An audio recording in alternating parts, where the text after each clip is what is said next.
Now we're going to talk about 19th century slave resistance. And one of the most common forms of resistance was simply to run away.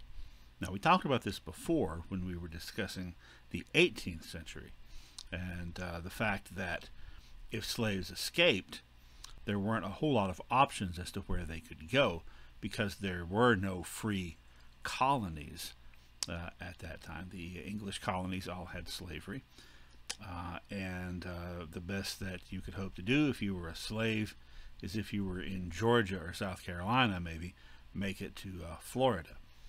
But by the 19th century, and especially after that Compromise of 1820, with that invisible line running horizontally across the United States with no slavery allowed in new territories north of that, and most of the northern states not having slavery, that's a place you can run, and you still weren't guaranteed that you would be able to escape. If you really wanted to make sure of your escape, you'd keep going to Canada, because you could be followed up there legally and recaptured, but you could blend in with the large populations of free black people in the major cities in the north. So here's a couple of ads for rewards for runaway slaves, both of them for $100 from Maryland. The first one is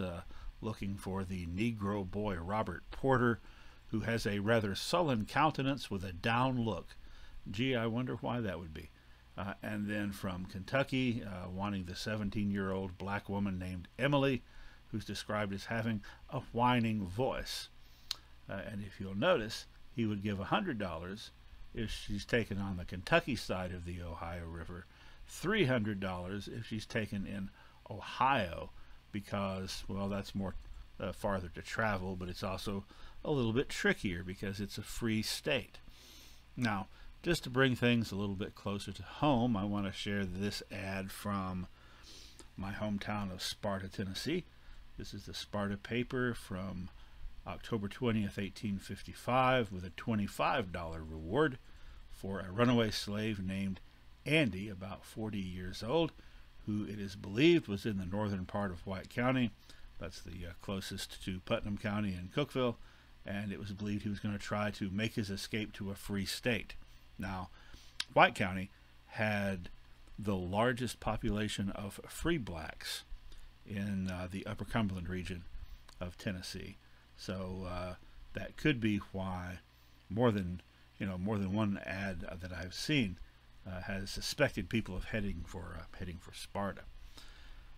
No doubt you are familiar with this woman, Harriet Tubman, who was a conductor on the Underground Railroad, which doesn't mean the subway.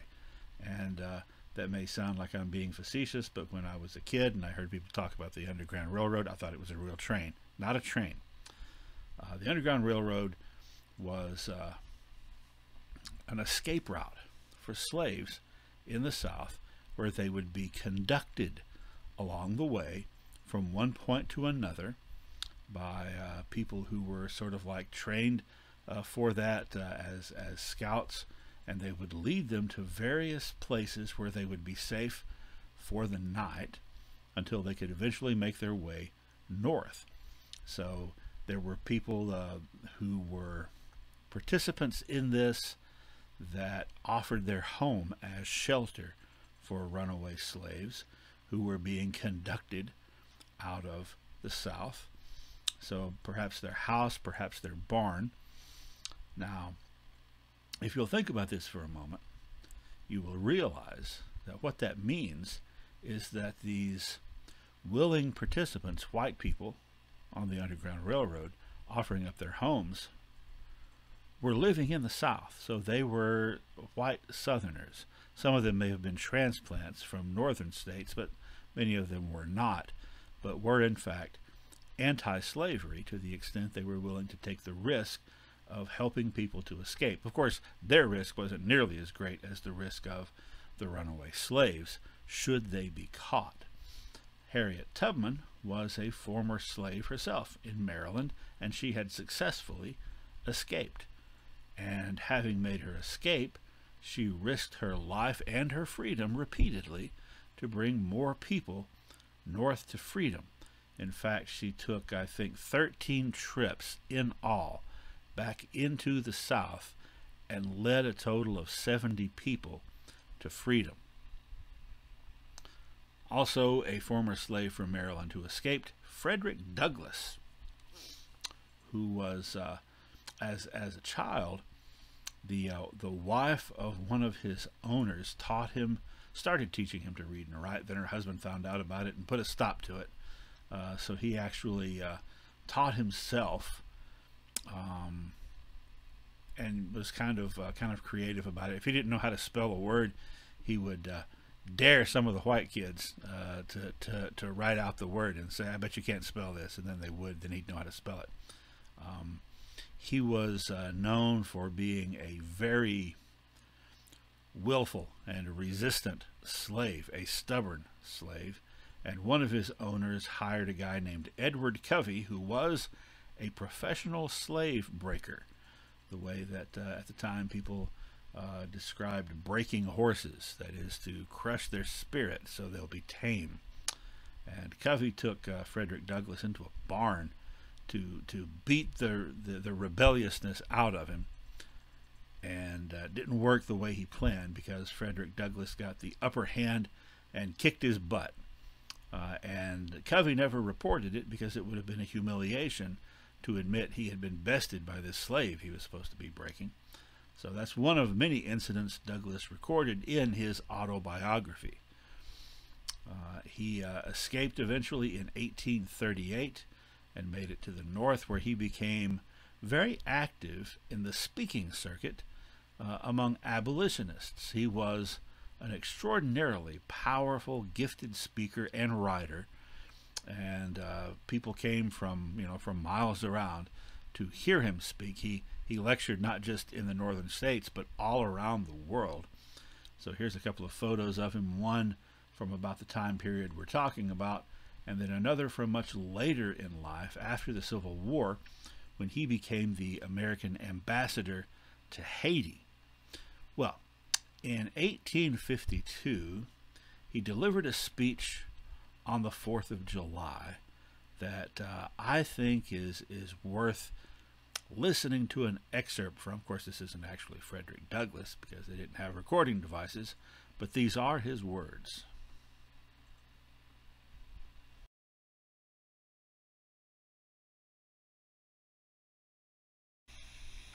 Fellow citizens, pardon me, and allow me to ask, why am I called upon to speak here today?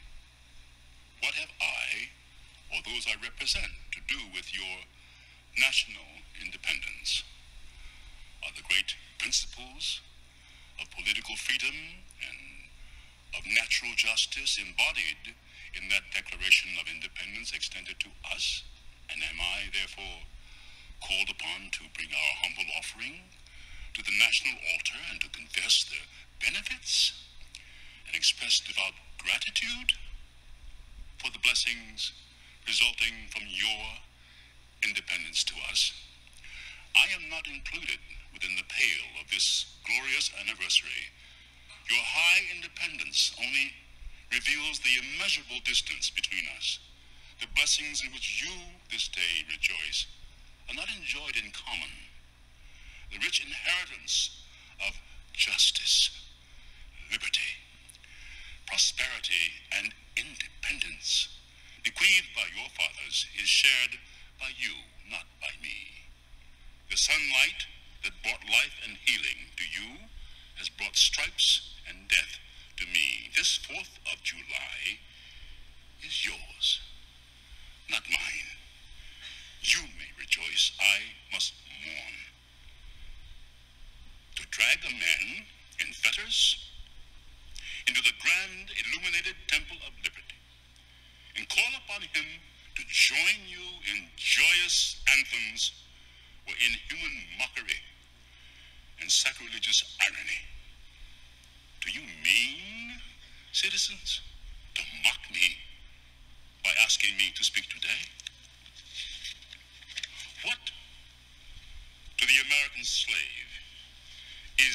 4th of July?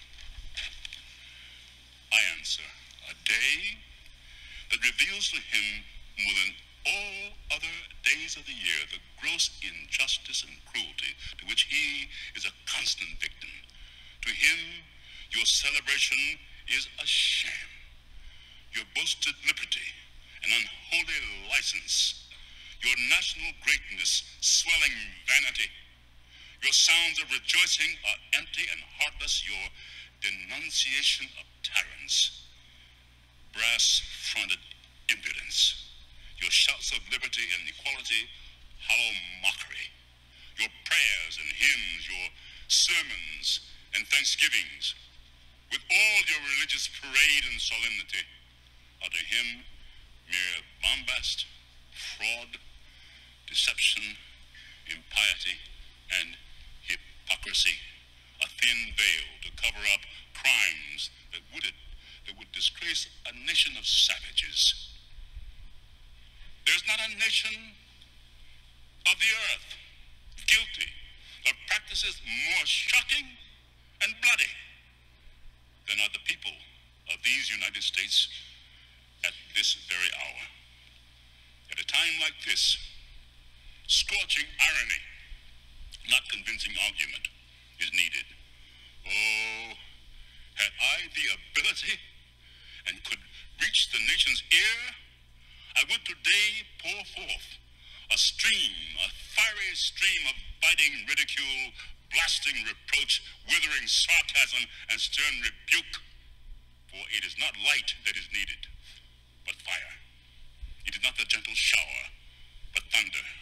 We need the storm, the whirlwind, the earthquake. The feeling of the nation must be quickened. The conscience of the nation must be roused. The propriety of the nation must be startled. The hypocrisy of the nation must be exposed, and the crimes against God and man must be proclaimed and denounced. Very powerful words from Frederick Douglass. Now we're going to talk about the Amistad, which was a Spanish ship owned by a Spanish citizen living in the Spanish colony of Cuba. In 1839, this ship set sail from one Cuban city along the coast of Cuba, traveling to another, with 53 slaves on board. Now, it wasn't a slave ship. It was a transport ship, and mostly they were carrying sugar. But from time to time, they carried slaves as cargo to be delivered from one coastal town to another. These slaves had been captured in Africa and transported across the Atlantic by a Spanish slave ship, which was against the law. The slave trade had been banned. Now, Spain had not banned slavery as the United States had not banned slavery, but the slave trade was banned. So the Amistad is not the ship that had carried them across the ocean, but it was carrying them to a different port. And the 53 slaves from the Mende tribe in West Africa, one of them, their leader, whose name was Cinque, managed to get a rusty file and file away his chains and get loose, and then he freed some of the others, and they were able to overpower the crew of the ship. And there in the middle is an actor portraying Cinque in the movie Amistad from 1997. Well, they overpowered the crew and killed most of them. They left a couple alive and told them to take them back to Africa. Well, problem was that the Africans were not sailors and didn't really know very much about navigation. So the two Spanish guys that were operating the ship didn't turn around and take them toward Africa. Instead, took them toward the United States on a kind of a northern trajectory along the coast, thinking that eventually they would be intercepted by American ships and freed, and then would be able to reclaim their property, these slaves. And they actually finally were seized near Long Island, in New York, near New York City. Now, this was initially a huge international controversy because Spain wanted they wanted the ship back, they wanted the slaves back, but the American ship that had intercepted them claimed them as salvage, and it all came down to a question as to whether they would be returned as slaves to the Spanish or given over as slaves to Americans. It all came down to figuring out where they had come from, and that was a problem because none of them spoke English. They had to get an interpreter. They had used some very crude and obvious sign language to communicate with the Spanish sailors. Well, this became a cause for abolitionists in the North, and a lot of money was raised, money to provide for the defense of the slaves of the Amistad.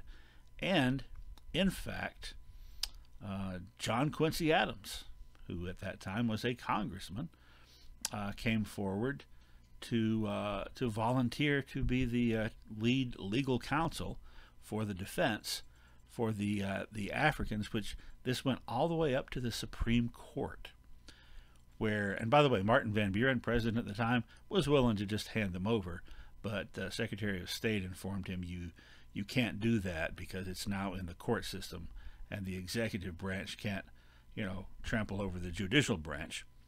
Don't know where Van Buren could have gotten the idea they could. He was the vice president of Andrew Jackson. Anyway, the Supreme Court ruled that these guys were not slaves. They were free, and they had been kidnapped illegally and pressed into slavery, so their actions had been self-defense, and they were not turned over to the Spanish. In fact, money was raised, and 35 of them, including Cinque, were able to return back home to Africa. Now, a couple of years later, something similar happened with a ship called the Creole, which was an American ship, not a Spanish ship. And there was a mutiny on board by the slaves, who got the ship to the Bahamas, which was British territory. The British refused to turn the slaves. Now, these guys had not been kidnapped from Africa. They were quote unquote legal slaves, but Britain refused to turn them over, and instead they paid the United States for the loss of property in these human chattel, and allowed them to stay in British territory. So that didn't go over real well with American Southerners, and for that matter, neither did the precedent set by the Supreme Court siding with the mutineers, the kidnapped Africans, on the Amistad.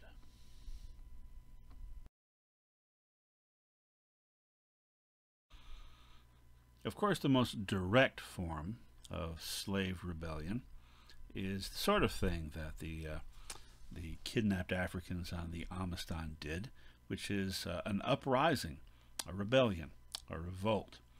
And there were 4 very famous ones, only 2 of which came to fruition in the first third of the 19th century. The first one, in 1800, was Gabriel's Rebellion in Virginia. Gabriel Prosser, the enslaved but literate blacksmith, and we talked about that one a little bit. He's the guy that didn't want to kill any Quakers, Methodists, or French people, and they got sold out by some conspirators who got cold feet, and so the whole thing never happened, and a lot of them were arrested and killed. In 1811, there was a it wasn't really successful, but it did at least get started on the German coast in Louisiana, near New Orleans. Up to 200 or 300 slaves, possibly, all came together, similar to the Stono Rebellion. They They rose up and went marching from plantation to plantation and burned 5 plantation houses. And then militia came and surrounded them. And in the ensuing fight, 66 slaves and free blacks participating were killed, and subsequently 17 more were executed by hanging or firing squad, and many had their heads cut off and placed on pikes as warning to other slaves. Another one that's very similar to Gabriel's rebellion in that it never actually happened was Denmark Vesey's rebellion. This was in South Carolina. Denmark Vesey had been a slave, but he got free by means of buying a lottery ticket and winning the lottery and buying himself. So then he was free, and he started planning a slave revolt. This is also a similarity to Gabriel's rebellion. He was inspired by the French Revolution, so he was going to have his revolt on July 14th, Bastille Day. And one of his principal co-conspirators, his principal allies, was a spiritual leader named Gullah Jack, who was an Obeah practitioner. This is kind of similar to what happened there on Haiti, actually, with Dutty Boukman. This one, just like Gabriel's rebellion, was discovered before it could actually be initiated, and 35 African Americans, including Denmark Vesey and Gullah Jack, were hanged. Now, I sometimes get Gabriel's rebellion and Denmark Vesey's rebellion mixed up because they're so similar. So here's the difference in them. Gabriel was in Virginia, 1800.